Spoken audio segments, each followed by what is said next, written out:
Flavien, ça va? Chaque jour à chaque heure, oh, j'ai besoin de toi. Viens, Jésus, et demeure auprès de moi. Tu sais, pendant qu'on chantait là, une pensée me venait pour toi là. Dans les temps à venir, tu seras amené à être installé au Cameroun. Je vois des grands champs. Dieu me montre des 4x4 qui te donnent. Je vois un champ de manioc, maïs. Et je vois d'autres constructions concernant les orphelins, les orphelinats, tout ça, dans plusieurs villes du Cameroun. Reste toujours un enfant. Dieu va et veut te surprendre. Ça va? Ça va. Il a beaucoup joué à Libreville. Il a fait du foot là-bas. Il y a un frère ici, comment? Le frère? Non, Idover, c'est ça là. Ouais, tu le connais, non? Tu l'as connu footballeur? Hein? Viens un peu là.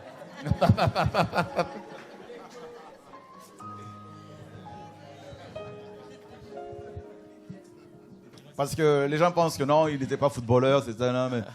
Donc tu l'as connu footballeur au Gabon? Ouais, je bénis le Seigneur parce que sincèrement le Seigneur est grand. Waouh. Le Seigneur est puissant. En fait, depuis vendredi, on s'est vu, mais c'est tout à l'heure en échangeant que je me suis rendu compte que j'allais assister à des matchs où il était gardien. Wow. Mais c'était un très grand gardien, il était un peu plus costaud que là. Et à force de jeûner, hein, tu vois, la prière. Déjà. Et gloire à Dieu. Sincèrement. Donc il était bon.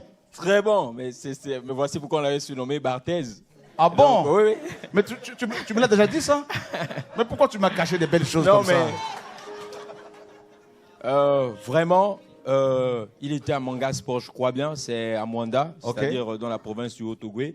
Et moi, j'étais au lycée. Et lui-même, il peut témoigner. C'est vraiment une ville où il y a eu plusieurs talents, d'ailleurs, même au niveau de l'équipe nationale.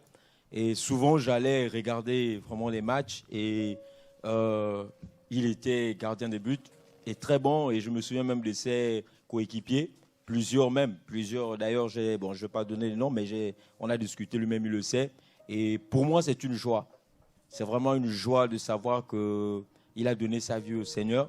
Et c'est pareil que pour mon frère Isaïe, parce qu'on a eu un entraînement. Tu le connaissais aussi au Gabon? Très bien. On a eu un entraînement, je crois, en 2002 ou 1, je ne sais pas, par là. Il était en vacances, en fait.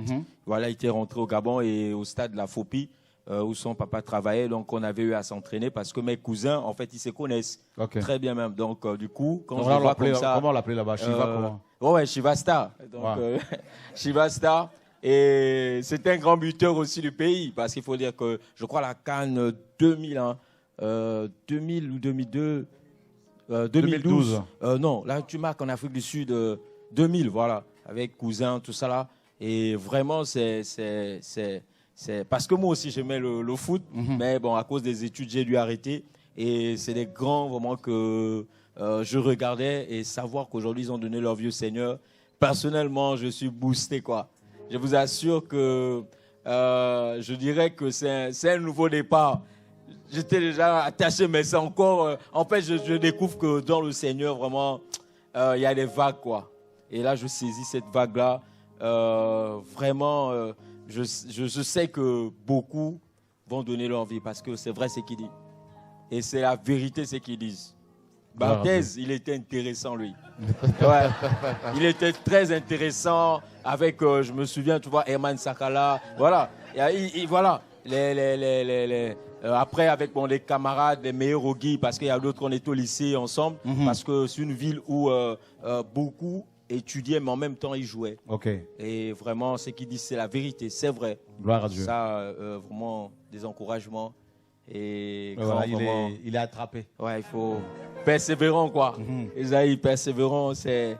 J'ai envie de vous tenir dans mes bras et vraiment que le Seigneur vraiment... Ouais. Vraiment courage, frère. Que le Seigneur vous garde. Mais il y a mon frère Anne aussi, là. Faut prendre tes bras aussi. Ouais, je vais. Désolé, c'est... Comme ça, chacun reçoit sa dose. Amen. Hein, que le Seigneur vraiment garde nos frères. Et Amen. prions davantage pour eux. Amen. Prions davantage pour eux. Et c'est vrai qu'ils n'étaient pas connus, mais ils étaient bons par rapport à leur talent. Il faut le dire, il faut reconnaître. Lui, il était bon et les deux étaient bons. C'est vrai que bon, il faut aussi dire que la presse n'était pas comme autrefois. Parce que chaque année, on voit que les médias aussi s'améliorent. Il y a l'évolution. Mais à leur temps, ils faisaient partie des meilleurs de leur génération. Donc, et aujourd'hui, ils font partie aussi des meilleurs de l'armée de l'Éternel. Donc, toi, en tant que footballeur, tu as été initié au vaudou. En fait, ça a commencé un peu plus tôt. Très, très, très, très jeune. Dès la 6e, en fait. Ah bon? Oui. Waouh. Les jeux scolaires. C'est là où ça existe commence. aussi le vaudou au Gabon, au Cameroun? Non, au Cameroun, c'était la sorcellerie traditionnelle. Ok. Dont j'ai été initié par mon oncle, Wow. du côté de ma grand-mère, Wow. pour les matchs de collège. Pour les matchs de collège. Ouais, ouais. Déjà au collège, quand vous jouez entre vous, là, déjà, il y a la sorcellerie dedans. Exactement. Wow. Donc après... Donc quand tu joues comme ça, le joueur en face de toi, il te voit comme un lion. Ça dépend. Ça dépend de ce qu'on te donne. Ok. Parfois, le joueur peut arriver devant toi. Est-ce que tout le monde entend quand il parle? Parfois, le joueur peut arriver devant toi, il perd ses sens, en fait. Il ne te voit plus. Il tombe, ou il s'embrouille les pinceaux, voilà. Ou il tire même à côté, voilà. Ou Donc il toi, tu tire... es dans le but, là, tout ça, là, et le joueur arrive, Ouais. il ne voit plus rien. Il ne voit rien. Parfois, tu attires, il peut chercher à mettre le ballon soit à gauche, soit à droite, mais le ballon vient seulement sur toi. Waouh. Ouais. Et quand toi, tu faisais ça, ça marchait vraiment? Ça marchait très très bien. Tu as dit que tu avais aussi un marabout attitré. J'avais 4. 4 marabouts. Ouais. Toi, tu avais aussi... Attends, 2 secondes. Tu avais combien de marabouts? J'avais un. Un marabout. Oui. Un Sénégalais, un Malien, un Congolais, un Africain, un Centrafricain, un Blanc, un Noir. Un Gabonais. Un Gabonais. Ouais. Il y a des marabouts gabonais aussi. Et Bon, ça marchait ce qu'il faisait? Oui, avant chaque match, je devais l'appeler pour lui dire déjà si je commence et à quelle heure est le match. Donc moi j'ai joué, mais lui aussi jouait. Il joue un match, on va dire, à Évry, ici. Le marabout est à Paris. Pendant que toi tu joues, lui aussi, il joue. Mais il joue contre quoi? Contre qui? Bon, par contre là c'est triste. Il joue contre mon coéquipier qui joue le même poste que moi. Mais ton coéquipier n'était pas avec lui là-bas physiquement, il était avec toi. Ouais, ben, Il prend son esprit. je sais pas comment il faisait. Mon Dieu. Mais il le neutralise pour que moi je continue à... Footballeur, cherchez Jésus. Vous avez des blessures parfois bizarroïdes, inexpliquées, inexplicables. C'est peut-être un démon qui est venu vous donner un coup de pied. C'est ça, C'est ça, non? c'est ça. Je vous dis. Vous voyez comment je sais ça? Dieu est là. Joue avec Jésus. Waouh! Donc le marabout, il joue aussi. Tac, tac, tac. Hein? On voit des joueurs qui font des crises cardiaques sur le terrain, on ne comprend pas pourquoi. 23 ans, crise cardiaque. Oh! Mon Dieu, on découvre des choses, hein? Les parents qui veulent à tout prix envoyer les enfants au foot, là, priez d'abord pour eux. Timothée est où, là? Viens me voir, s'il te plaît, un peu, là. Viens voir mon fils, là. N'aie pas peur. Faut pas, papa, non, papa, j'aime pas ça. Non, viens, s'il te plaît. On va prier pour toi. Il faut du foot. T'entends tout ça, là? Qu'est-ce que tu en penses? Bah, en vrai, c'est chaud. Parce que.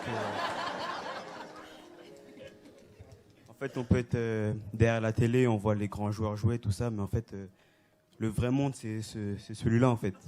Et le monde que nous voyons à la télé, c'est, comment dire, une façade. Voilà, c'est une apparence.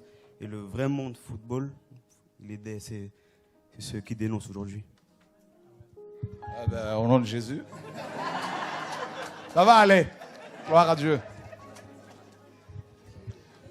Waouh! Donc, 4 marabouts. Oui. Mais pourquoi 4? Pourquoi autant?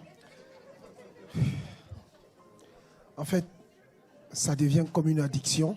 Comme une addiction. Et puis, on cherche toujours du sensationnel. Wow.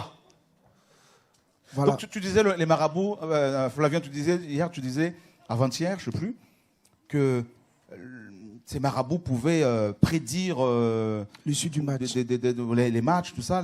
À la seconde près.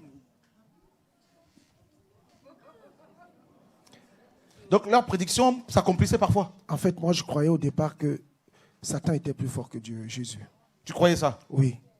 Donc le marabout pouvait te dire que le match, voilà, vous allez le remporter, Ouais. et, gagner 2 contre 2, voilà, 2-1, 3. Ils donnent même les cartons rouges, les cartons jaunes. Tout, ils prédisent tout ça. Oui. Et ça arrive. Et ça arrive.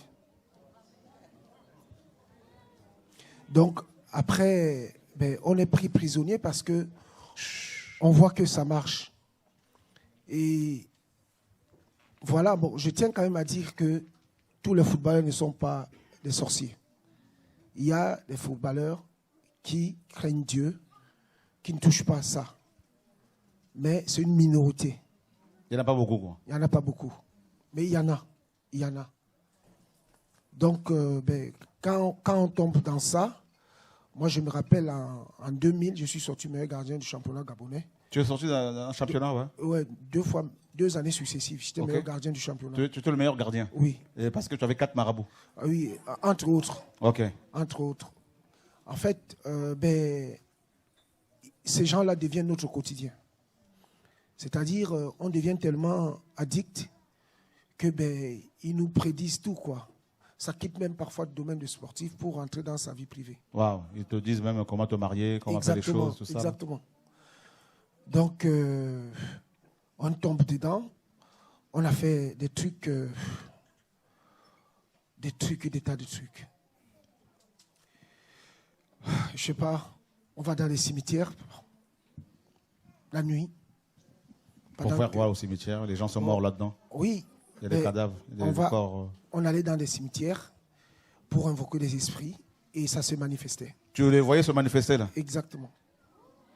On buvait du vin rouge là-bas dans les cimetières. Mais ça se manifestait comment, Flavien? Dis-nous un peu les esprits qui se manifestent. Un soir, à la veille d'un match très important, on est parti. Dans un cimetière? On est parti dans un cimetière et le marabout qui était avec nous, il nous a dit n'ayez pas peur, c'est mes ancêtres qui reposent ici. Les ancêtres? Oui, ses ancêtres. C'était son cimetière familial. Il y avait à peu près une dizaine de tombes dans la brousse, dans la forêt. Et alors, nous sommes allés là-bas. Il nous a fait asseoir sur les tombes parce qu'il n'y a pas d'autre chaise, c'est un cimetière. Et après, il a commencé à parler, il a fait des incantations. Tout d'un coup, on a senti comme un caveau qui s'ouvrait. Oh! Alors, je n'étais pas seul, j'étais avec mes coéquipiers. Et je profite de l'occasion pour dire à mes anciens coéquipiers s'ils voient cette vidéo, qu'ils viennent au Seigneur Jésus. Ça, c'est un film d'horreur, ça. Ouais. Ça. Donc, quand on regarde, par exemple, le clip de Michael Jackson, là, Ouais. Thriller, pareil. C'est exactement ça. Pareil. Ben, c'est ce qu'il faisait, effectivement. Pareil. Donc, le caveau s'est ouvert. On a vu comment la pierre du caveau s'est décalée comme ça. Physiquement. Physiquement. Personne ne le décale, ne le touche, ne le pousse, rien. On était tous assis, tétanisés. On est dans une forêt noire. On va fuir pour Au aller Cameroun ou au Gabon? Non, au Gabon. Waouh. Et là, il y a, quand le caveau s'ouvre, il y a une grosse abeille qui sort. Balèze comme Une abeille qui sort. balèze. Peut-être comme ma paume de main. Ah bon? Une abeille comme ça, là? Oui, exactement. Ça sort avec un vacarme comme pas possible. Et il vient faire le tour de mes coéquipiers et moi, nous tous. L'abeille fait le tour Oui. comme ça, là. Oui, il est rentré dans la bouteille parce qu'il y avait une bouteille de vin qui était là. Il est rentré dans la bouteille, il est ressorti, il est rentré dans le caveau s'est refermé. Oh! Et on nous a servi ces vins-là à boire. Et tu as bu? J'ai bu. Tu es passé par la délivrance depuis, hein? Jésus en personne. Gloire à Jésus. Jésus, oh! Jésus, tu es digne de louange. C'est terrible, hein? Sur la terre et dans les cieux, tu es sans pareil. Qui est choqué d'entendre ces choses-là comme ça? On l'invite en pleine forêt, dans un cimetière familial, et le marabout fait des incantations, et un caveau, n'est-ce pas, s'ouvre de lui-même comme ça. Et puis une grosse abeille qui sort de là et qui fait le tour de tout ce qui était là, notamment les joueurs ainsi que leur marabout. Et l'abeille entre dans une bouteille de vin et elle ressort, elle rentre dans le caveau et puis on se referme et puis on leur sert à boire ce vin, il a bu. Mais vous vous rendez compte de ce que les gens sont capables de faire, tout ça pour avoir un tout petit peu du succès, de gloire et avec de l'argent. Et ils meurent pour se retrouver en enfer. Et aujourd'hui, bien sûr, Dieu l'a délivré. Depuis 10 ans, 10 ans, hein, Oui, tu t'es converti. Voilà, je me rappelle de sa conversion. Au début, c'était vraiment, le Seigneur avait vraiment beaucoup visité. Marié, père de plusieurs enfants. Aujourd'hui, ben, gloire à Dieu. Et, hein, Dieu lui a mis à cœur de construire un orphelinat, de mettre en place un orphelinat. Ben, il a mis en place cet orphelinat à Douala. Avec combien d'enfants déjà là? 13. 13 enfants. Hein? Gloire au Seigneur. Donc, que le Seigneur soit béni. Merci Seigneur. Qu'est-ce que tu peux donner comme conseil aux jeunes qui sont là?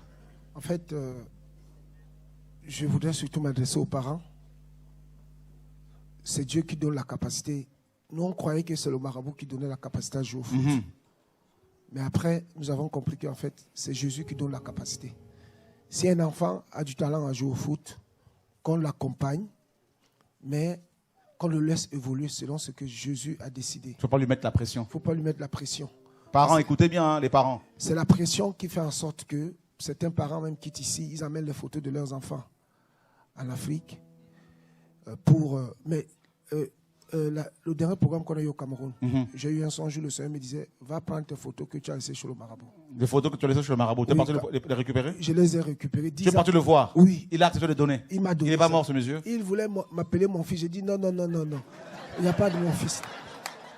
Waouh! Gloire à Dieu. Je lui ai dit, le Seigneur me demande de me donner mes photos que tu as chez toi. Il m'a dit, bon, viens les chercher. Waouh! J'ai pris mes Donc photos. quand on est parti en mission là? Oui. Ah, le Seigneur t'aime, hein? Oui. 10 ans après.